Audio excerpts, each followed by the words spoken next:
There was a very specific moment, when everything in the Nancy Guthrie case stopped making sense, not days later, not after the headlines. Right at the beginning, February 1st, 2026, Tucson, Arizona, Catalina foothills, 1:47 in the morning. A security camera at Nancy Guthrie's front door went offline. Not a glitch, not a power outage, not a technical failure. It was physically disconnected. And when a camera doesn't fail on its own, someone made a decision to silence it. That decision is the true beginning of this case. Tonight we are going through everything that follows from that moment. The behavior, the timeline, the blood on the porch that broke the entire structure of the plan, the three possibilities that could explain it, and the one that investigators have not been able to let go of. Because this case is not a mystery. It is a pattern, and patterns can be followed. Subscribe right now. Hit the notification bell, turn on every notification, because in this video we are going deeper into this case than any headline has gone. And if you want every update as this investigation develops, you need to be here. Nancy Guthrie was 84 years old. She lived alone in a quiet, established neighborhood, a place where routines rarely changed, where people knew each other by sight, if not by name, where the rhythm of daily life was predictable in a way that felt safe.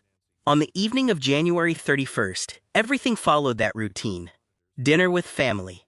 A normal visit. Nothing unusual reported. No distress. No indication that anything was about to change. She returned home shortly before 10 p.m. The garage closed. She was inside. And from the outside, it was a completely normal night. Until it wasn't. At 1:47 a.m., the camera at her front door goes offline. At 2:12 a.m., a motion sensor on the property is triggered. No footage. Just a record. Something moved. At 2:28 a.m., Nancy Guthrie's pacemaker, a device that quietly connects to her phone and monitors her condition, loses signal. That is the last confirmed trace of Nancy Guthrie. After that moment, nothing. No calls. No messages. No movement. Just silence. Later that morning, when she failed to appear for a scheduled church service, concern began to build. By midday, family members arrived at her home. What they found changed the direction of everything. Signs of disturbance near the front entrance. Blood on the porch, confirmed later to be hers. And inside, her belongings untouched. Her phone. Her personal items. Everything that would normally leave with a person. Still there. Nancy did not leave on her own. From that moment forward, the case changed. Local authorities immediately escalated. The FBI became involved. This was no longer a missing person case. But even with federal resources, something did not line up. The evidence created structure, but not clarity. Because what the scene described was not chaotic. It was not random. It was not the kind of crime that happens without thought. Everything about it suggested control. And control is where this investigation truly begins. Go back to 1:47 a.m., because this is one of the most important moments in the entire case. The suspect did not avoid the camera, they approached it. Think about what that means. Someone trying to remain unseen, someone acting on impulse, someone who had not prepared, would typically stay out of view. Keep distance. Use darkness. Move around the field of the lens rather than into it. That is not what happened here. This person walked directly into frame and then attempted to disable it. That tells investigators two things simultaneously. Either they believed they could not be identified, that whatever the camera captured would not matter, or they believed disabling it would eliminate the risk entirely. Both possibilities point to the same thing: confidence. And confidence in a situation like this is not accidental. It is earned. Through familiarity. Through preparation. Through knowing what you are walking into before you arrive. Now look more closely at the interaction with the camera itself. They did not destroy it immediately. They blocked it. Covered it. Adjusted position. Took their time. That is not destruction. That is control. And control tells investigators something critical. At that moment, the suspect believed the plan was still working. They believed the situation was manageable. They believed they had time. That belief is where mistakes begin. Because confidence leads to comfort. And comfort leads to exposure. Now, here is where the investigation gains something the suspect did not account for. Even though the camera was physically removed, data from it was later recovered. Fragments of footage, still images, enough to confirm presence, enough to begin analysis. What the suspect believed was erased was not completely gone. That is a fundamental rule of digital evidence. You can prevent future recording, but you cannot undo what has already been stored. The very act of trying to control the camera may have created the exact evidence investigators needed. Not a clear identity, not a full facial recognition, but movement, positioning, timing, behavior, all of which can be analyzed, all of which begins to reveal structure. Now consider the broader environment. A single camera is never the only camera. In modern residential neighborhoods, surveillance exists in layers. Doorbells, street-facing systems, private property cameras, each one capturing a small fragment of reality. Individually, those fragments mean very little. Together they form a path, where someone came from, where they went, how long they were there, and most critically, whether they had been there before. That last question is where the investigation began to shift. Because if this person had been in that space before, watching, learning, mapping the environment, then they were not invisible. They were present, just unrecognized. And unrecognized does not mean unrecorded. Investigators did not limit their focus to what could be seen. They started collecting what could be measured. Every mobile device, every Bluetooth signal, every connection to a nearby network, all of it creates what forensic experts call a digital footprint, an invisible record of movement that exists independently of cameras, witnesses, or physical evidence. And that footprint does not disappear just because someone avoids a lens. On the night Nancy Guthrie vanished, teams began collecting data from the surrounding area. Cell towers, network logs, signal pings. Because even in silence, devices communicate. Even when no calls are made, no message is sent, a phone still connects. It still registers. And that connection creates a timestamp. Now think about what that means in a quiet residential neighborhood at 2 a.m. Digital activity at that hour follows patterns. Residents are home. Devices are stationary. Connections stabilize. There is very little movement. But on that night, something disrupted that pattern. And disruption becomes visible in data. Investigators were not looking for a name. They were looking for anomalies.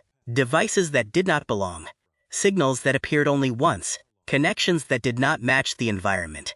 Because when you isolate those, the field narrows dramatically. From thousands of possibilities to a handful. And a smaller field is easier to follow. Now combine that with what the camera captured. A masked individual. Controlled movement.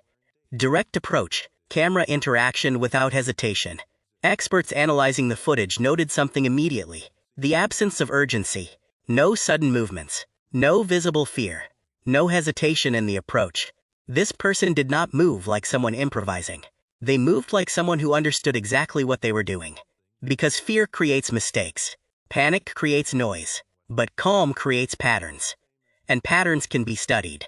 Everything up to this point tells the same story. Control, preparation, familiarity, confidence. A person who knew where they were going, who understood the environment, who had planned what needed to happen.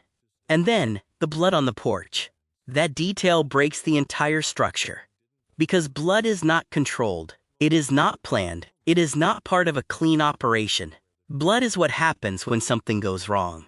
Think about it directly. If this plan had executed exactly as intended, if the suspect had maintained full control from entry to exit, there would be no visible disruption outside the home. No external trace. No evidence of chaos at the threshold. But there is. Which means at the point of contact, something changed. Something forced a reaction. And reactions, by definition, are not part of the plan. Now, investigators look at three possibilities when the structure of a controlled event breaks at the moment of contact. The first is resistance. If Nancy Guthrie resisted, physically, verbally, by attempting to move or call out, that resistance disrupts the sequence. But resistance alone does not always create immediate chaos. A prepared suspect anticipates some level of resistance. It can be managed if the plan holds. The second is environmental interruption. A sound, A light from a neighboring property. A passing vehicle. Something that introduces urgency into a situation that was supposed to be unhurried.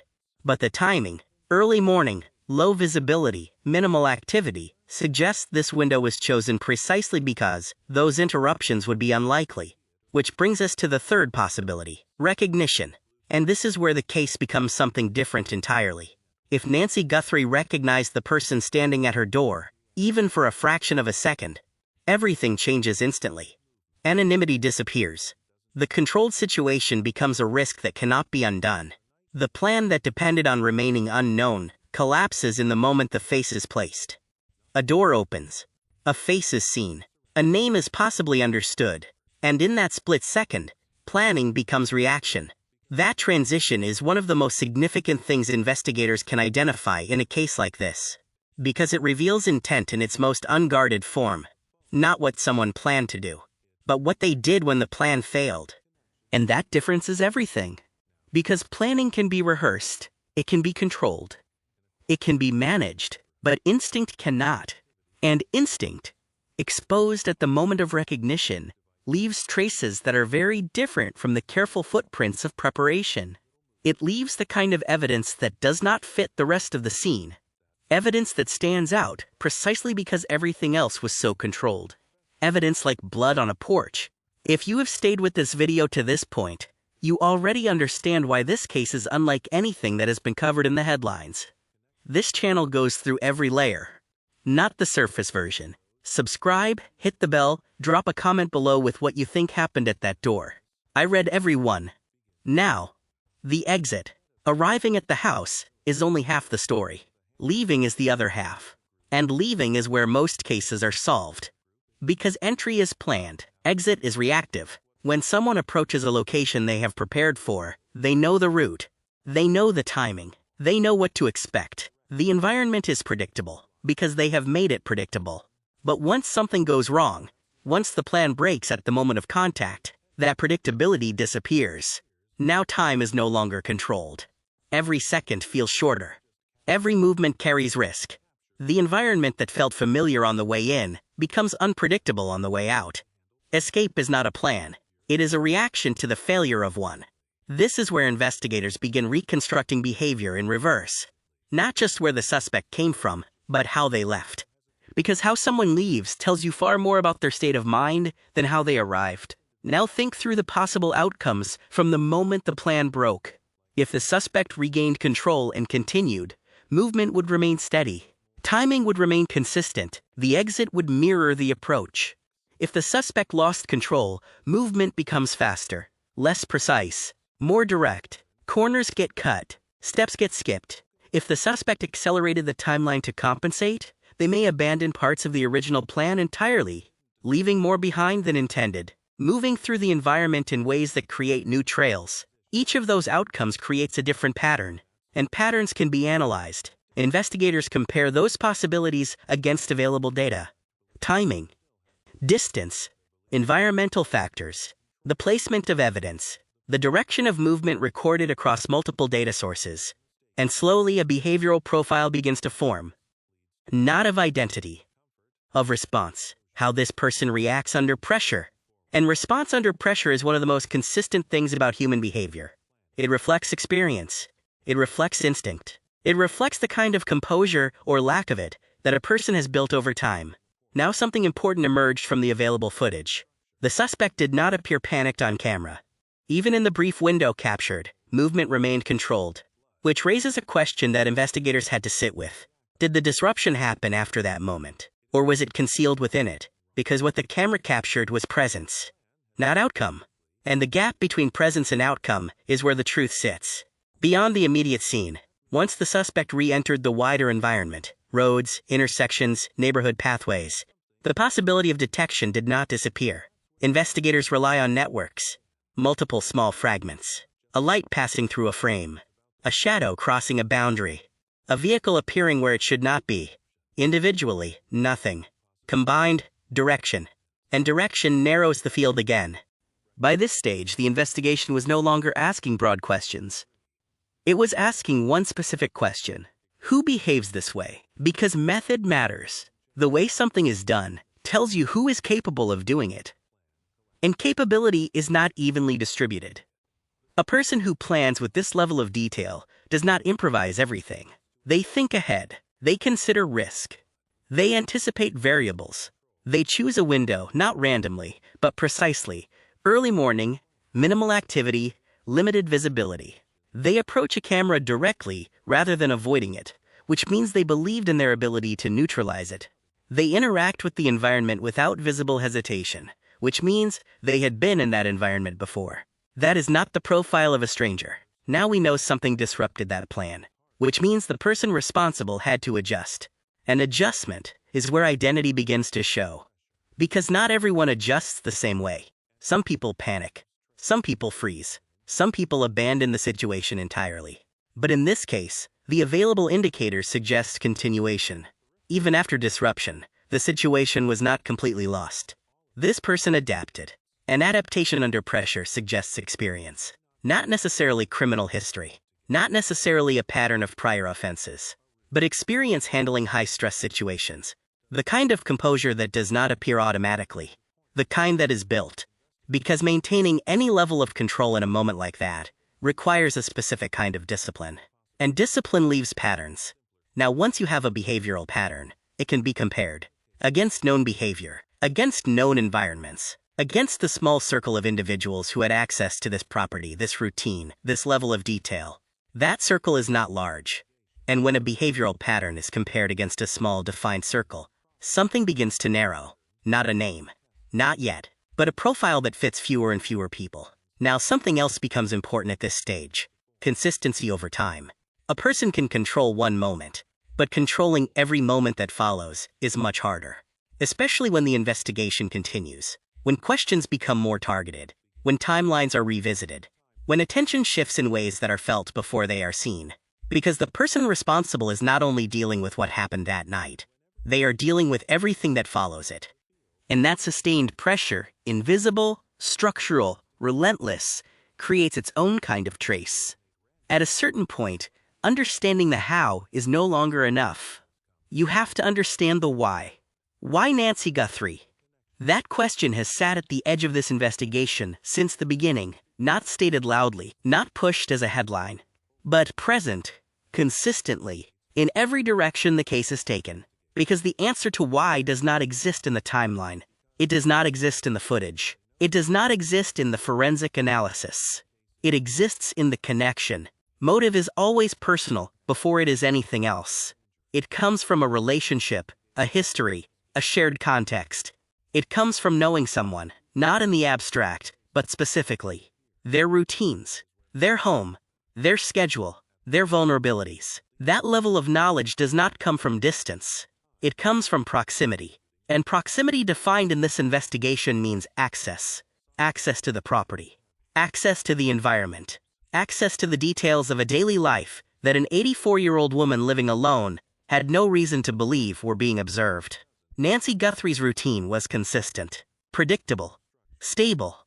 The kind of life that feels safe. Because it is built around familiarity, around trust, around the assumption that the people in your world mean you no harm.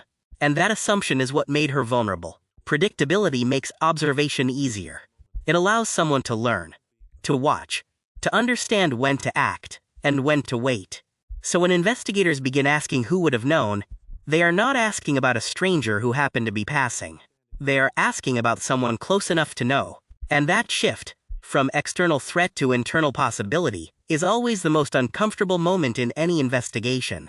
Because it changes how the case feels. It moves from a crime committed by someone unknown into something much harder to process.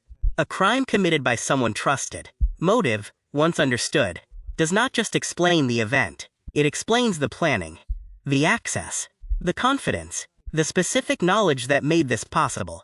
And once motive is understood, the behavioral profile, the timeline, the forensic evidence, the patterns of presence before February 1st, all of it begins to point in the same direction. Not outward, inward, toward the circle of people who are close enough to know.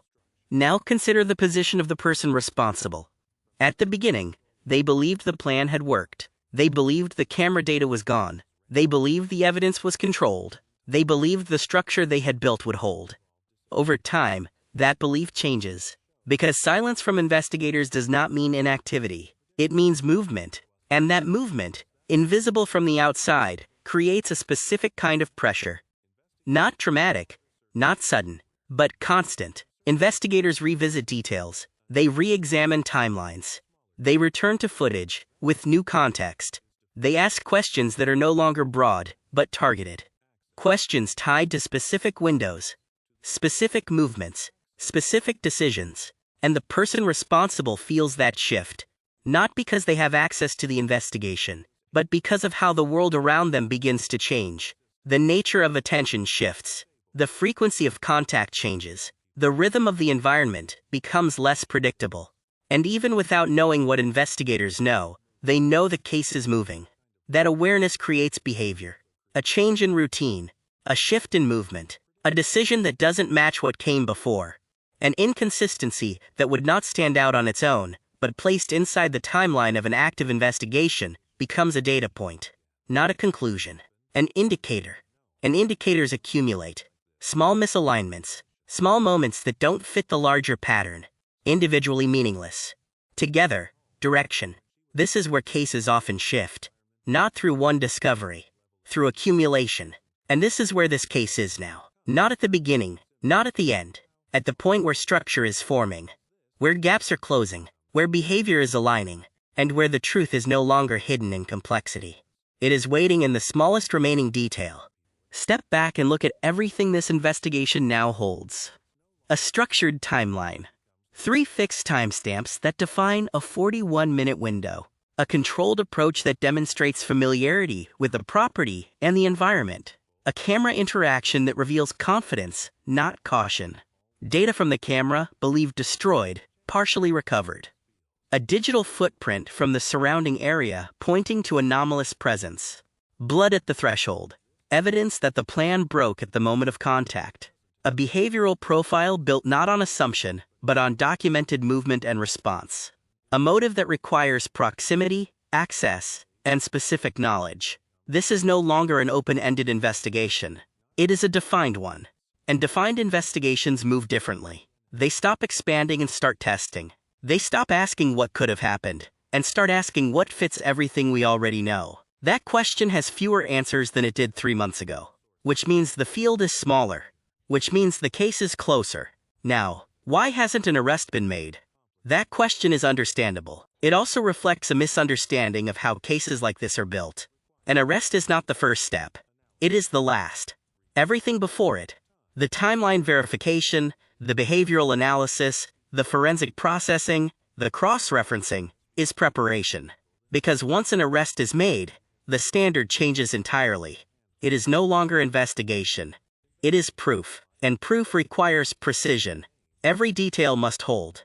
Every connection must survive scrutiny. Every conclusion must be supported by something that cannot be dismantled. That is why investigators move carefully, even when, from the outside, it looks like stillness. It is not stillness. It is construction. And what is being constructed is a case that will hold. There is one final part of this, the part that goes beyond analysis. Because even with all the reconstruction, all the forensic work, all the behavioral mapping, there is still something investigators rely on.